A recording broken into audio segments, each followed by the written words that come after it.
miraditas y gestos obscenos, bueno, va, aprendemos a cerrar los oídos, a mirar selectivamente, tal. De ahí muchas veces se pasa al tocamiento, que la cultura patriarcal redefine como el piropo táctil. Sí, bueno, el piropo táctil. Sí, bueno, cómo se ve que no les corresponde a ellos, ¿verdad? Que no les toca a ellos. Y de ahí se pasa a variadas formas de violencia sexual y llegamos a estos asesinatos, al feminicidio. Se necesitaba una nueva palabra para referirnos a este fenómeno. Por eso se habla de feminicidio. No es solamente el asesinato de una mujer. Digo, ninguna persona merece ser asesinada por ningún motivo, ni siquiera por el motivo ilegal donde existe de la pena de muerte. Esa es una discusión ya añeja y pensamos ya superada. Ninguna mujer merece ser asesinada, pero es muy distinto morir asesinada, por ejemplo, en un asalto, que pasar toda esta secuencia. Entonces fue no es que se haya acuñado el término, que se recuperó el término de feminicidio para dar cuenta de un asesinato de odio. Son crímenes de odio misóginos que se cometen contra las mujeres por el hecho de ser mujeres. El término no es nuevo. Ya en 1827, William McNash publicó un texto, no me acuerdo el título, pero el subtítulo era Confesiones de un feminicida. Mire, si a alguien le interesa la referencia, hay un libro de Diana Russell que se llama precisamente Feminicidio, la experiencia global, y ahí, creo que en el segundo capítulo, ahí aparece la referencia de este feminicida. Y así en primera persona, Confesiones de un feminicida.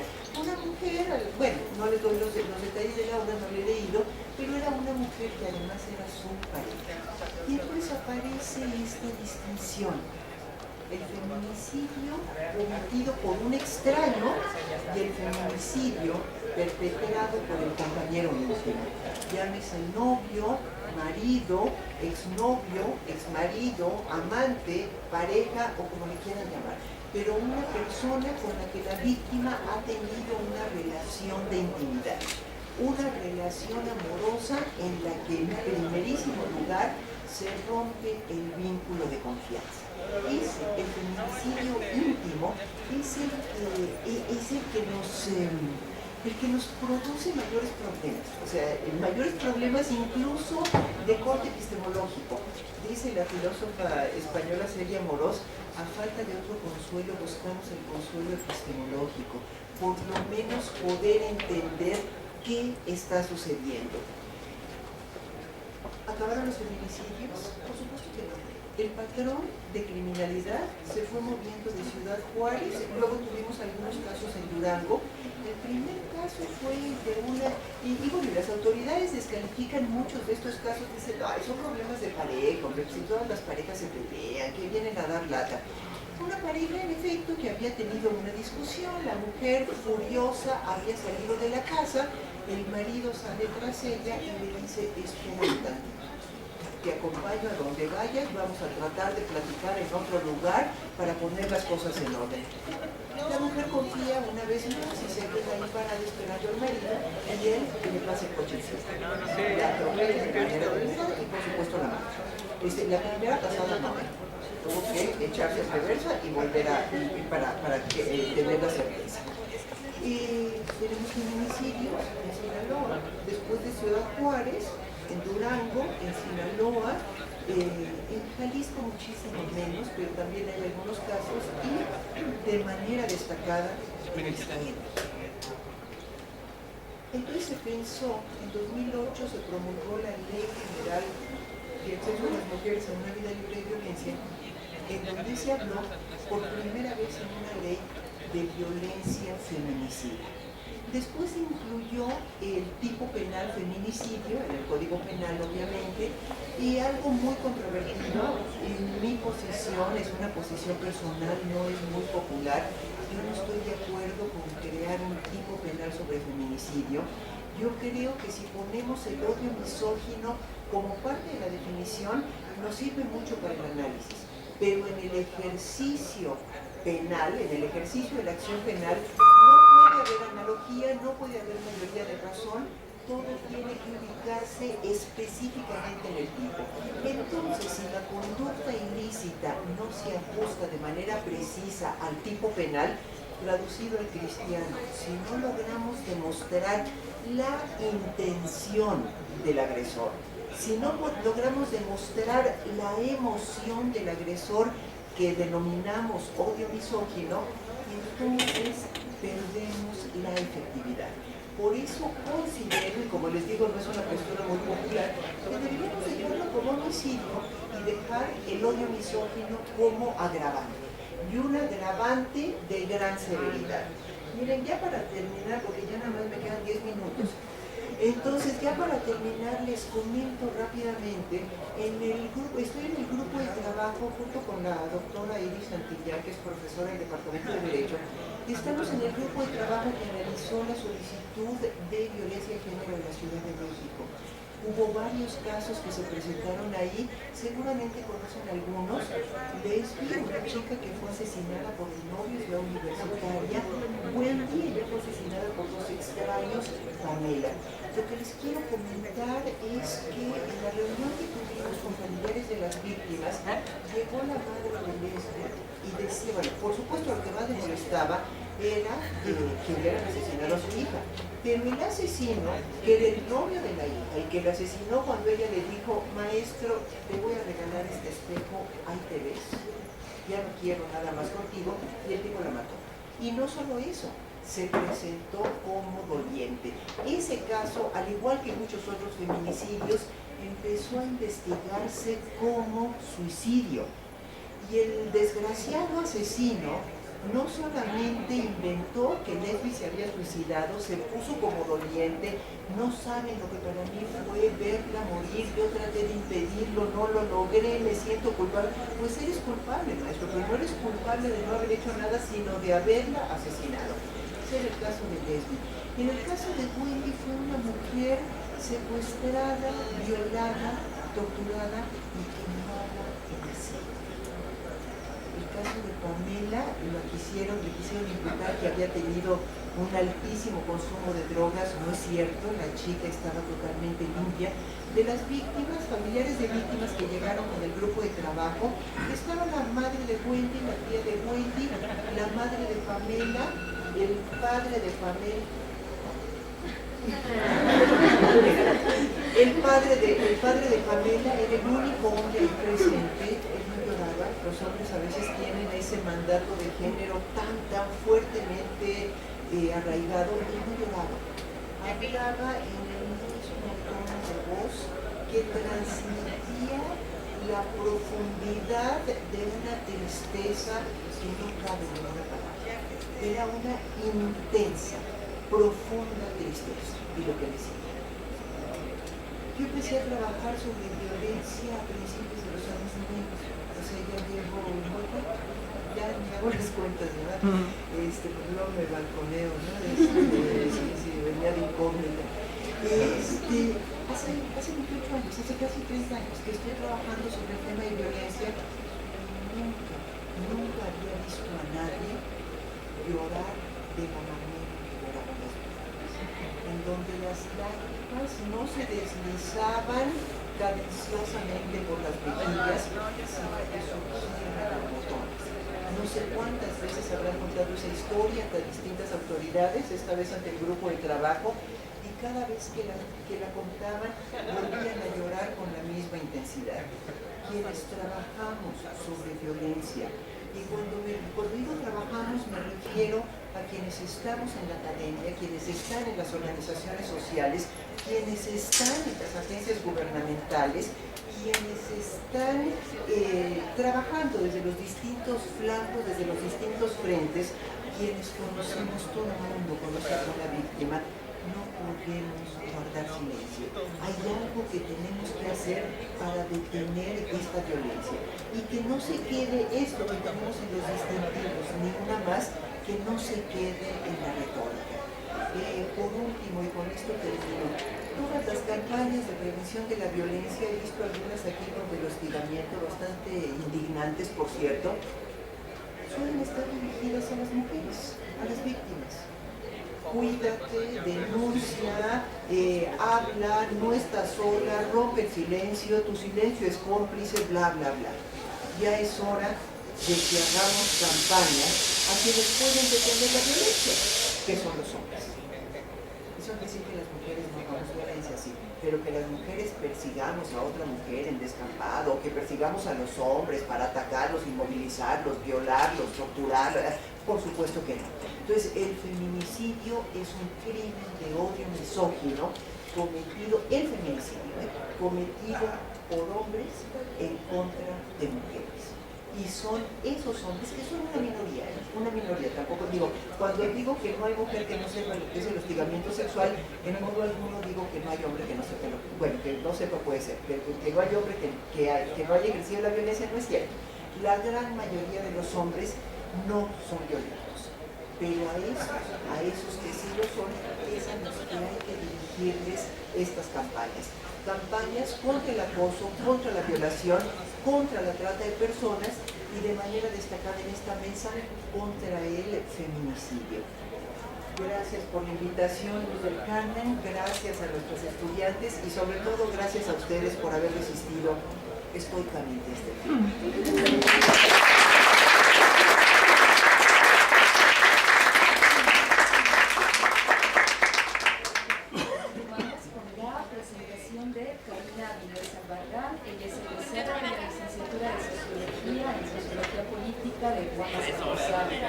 Ha participado como ponente en congresos de Guamistapalapa y de la UAEH.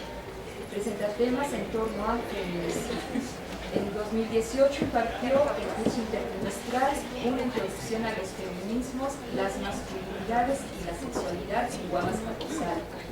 Impartió el taller Prevención de la Violencia de Género contra Mujeres en el Librofest Metropolitano y próximamente impartirá el curso intertrimestral Los feminicidios en México, casos de impunidad e indolencia. Cuenta con la publicación de un artículo Seguimiento de las políticas públicas con enfoque de género en México en el periódico electrónico Tiempo UAM. Realizó estudios de movilidad en la Universidad Autónoma de Nuevo León y se especializó en temas de género y sociedad, sociología del trabajo y sociología de la filosofía. Demos un aplauso para recibir el feminicidio en Ecatepec.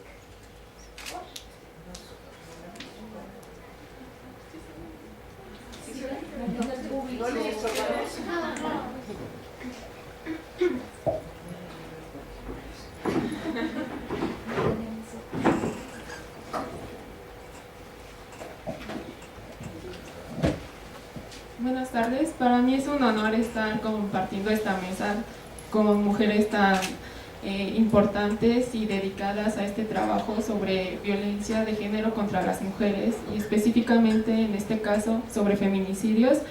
Como la profesora Marta Torres ya habló sobre el concepto de feminicidio, me voy a dedicar más a pues ya el contexto en específico sobre los feminicidios en Ecatepec de Morelos. Para esto primero voy a hablar del contexto del municipio. El municipio de Ecatepec es parte del Estado de México y se encuentra al noroeste del estado. Este es el municipio más habitado en el Estado de México y también es muy cercano a la Ciudad de México, forma parte del área metropolitana. Cuando fue la explosión demográfica de la Ciudad de México, la mancha urbana se desplazó hacia este municipio de Ecatepec, ya que muchas personas que vienen de otros estados de la República prefieren vivir en un estado, bueno, en un municipio cerca de la Ciudad de México porque es más barato o porque es más accesible encontrar una vivienda que vivir en la Ciudad de México. Esto causa que este municipio sea un lugar de transición frecuente y además es parte de la periferia de de centro, la Ciudad de México; periferia, el Estado de México, como municipios de Ecatepec, Nezahualcóyotl, Tlalnepantla, etc. Entonces, Ecatepec también presenta varios deficiencias en sus servicios básicos, como en el transporte municipal, en la recolección de basura, en los espacios culturales y deportivos, en la red de drenaje, en el abastecimiento de agua potable. Constantemente hay cortes de agua potable en este municipio. De hecho, hace 2 semanas hubo una manifestación en la vía López Portillo porque ya tenían, creo, 1 semana o 2 semanas sin agua. También hay deficiencia en el alumbrado público. El gobierno dice que pues pone alumbrado y luminarias, pero no les da mantenimiento, entonces las calles se siguen viendo muy oscuras. También la conexión a internet es solo del 24% en las viviendas. Otras cifras para el municipio de Ecatepec es que es el municipio con mayor pobreza en el Estado de México y también es el municipio con mayor número de delitos en el 2016. Muchos de estos delitos son en el transporte público, en la autopista de México-Pachuca, que es la que nos conecta a Ecatepec con la Ciudad de México, llega al Metro Indios Verdes. De hecho, si vienen a la universidad, a la UAM, tienen que pasar por ahí. Es donde se presenta mayor índice de robos y asaltos, y también a transeúntes. Y el 87% de la población escuchó o presenció asaltos cerca de su vivienda. El 70% de la población identificó disparos frecuentes igual cerca de su vivienda, y el 85% de la población cambió su hábito de llevar objetos de valor por miedo a que los asalten. El 63% de la población identificó la venta o consumo de drogas también cerca de su vivienda. Entonces, como vemos, el contexto de Ecatepec es de pobreza, de periferia, de inseguridad y de delitos.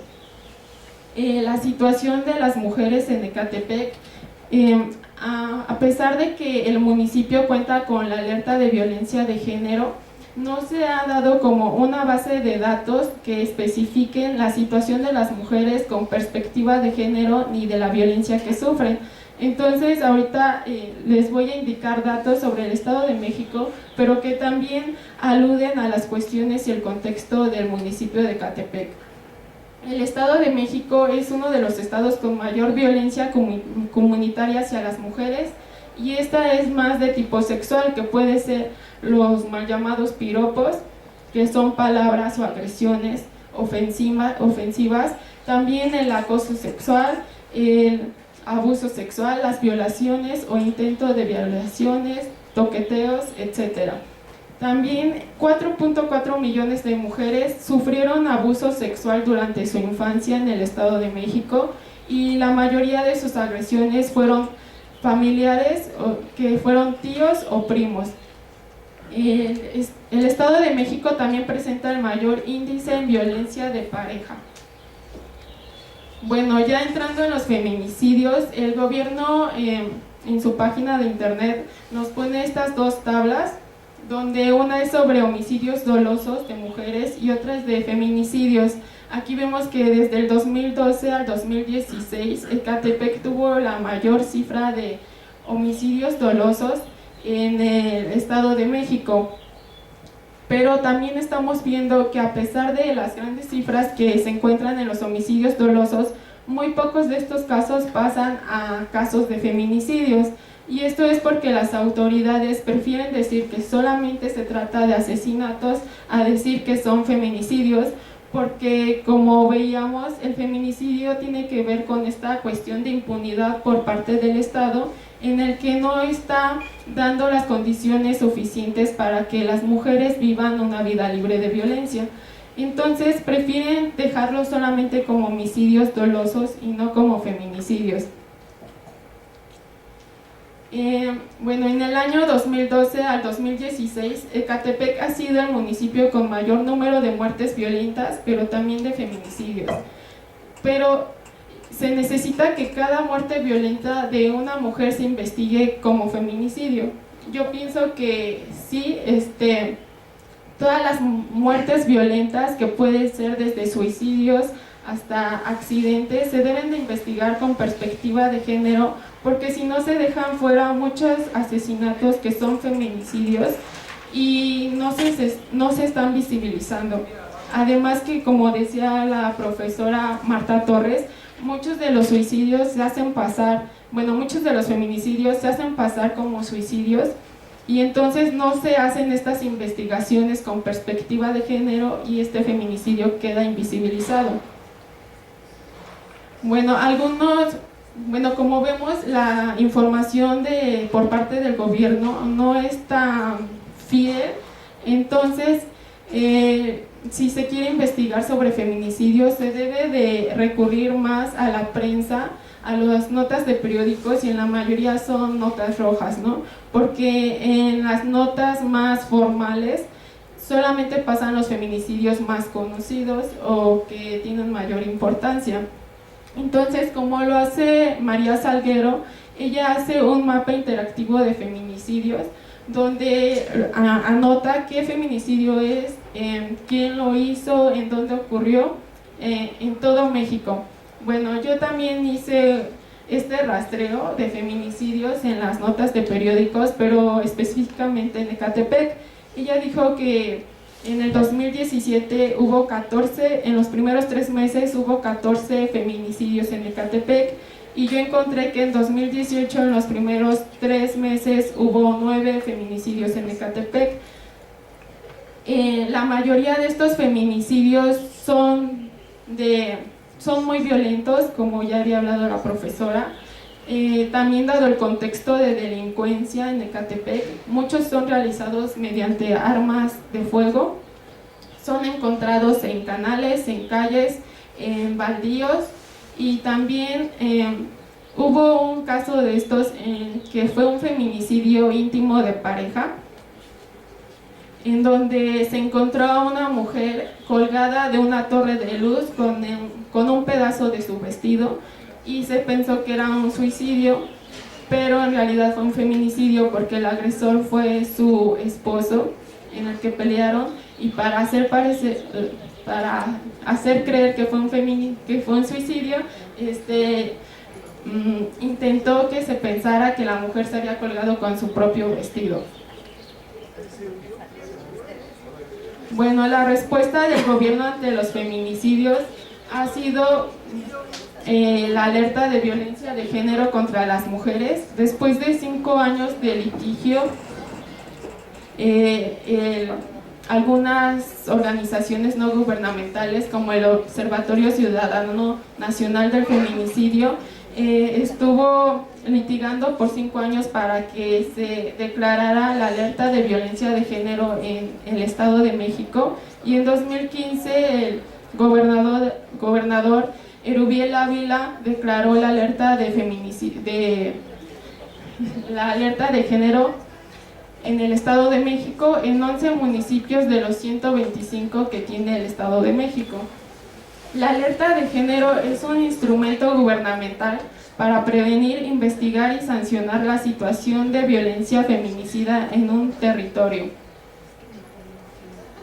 Algunas de las acciones que emprendió el gobierno municipal de Ecatepec de acuerdo a la alerta de género fue el recorrido Caminemos Juntas, Caminemos Seguras. En este participaron alrededor de 300 personas, pero el gobierno fue quien lo convocó para sensibilizar a las personas y a los pobladores de Ecatepec sobre la violencia de género en Ecatepec. También se creó una aplicación en los teléfonos celulares inteligentes que se llama Alerta Rosa, y ahí está la captura de pantalla donde se puede descargar esta aplicación en tu teléfono. Debes de ingresar tu nombre, tu dirección y en qué municipio te encuentras. También tiene un servicio de GPS, y el botón que vemos ahí es un botón de alerta. Si estás en peligro o en una situación de violencia, lo oprimes y luego te llama la policía de Ecatepec. Entonces esta aplicación puede servir pero también tiene algunas fallas, como si la persona que está siendo violentada no tiene wifi o no tiene datos, o también cómo es el servicio que la policía municipal está dando a estas personas que son víctimas de violencia. También se dio el programa Ilumina México, que consistió en pintar alrededor de 30,000 casas, 30,000 fachadas, igual en Ecatepec, en la Sierra de Guadalupe, pero esta pintura es la misma que utiliza el PRI para la compra de votos. También estuvo el programa Ciudades Seguras para las Mujeres, que consistió en arreglar luminarias y poner más lámparas en las calles, pero como les decía, estas luminarias las ponen pero no les dan mantenimiento y después siguen sin servir y dejando las zonas oscuras. También se hizo la capacitación de funcionarios y cuerpo policial, pero igual el nivel de la capacitación no se sabe qué tanto tiene esta perspectiva de género, además de que obtener esta perspectiva de género no es de una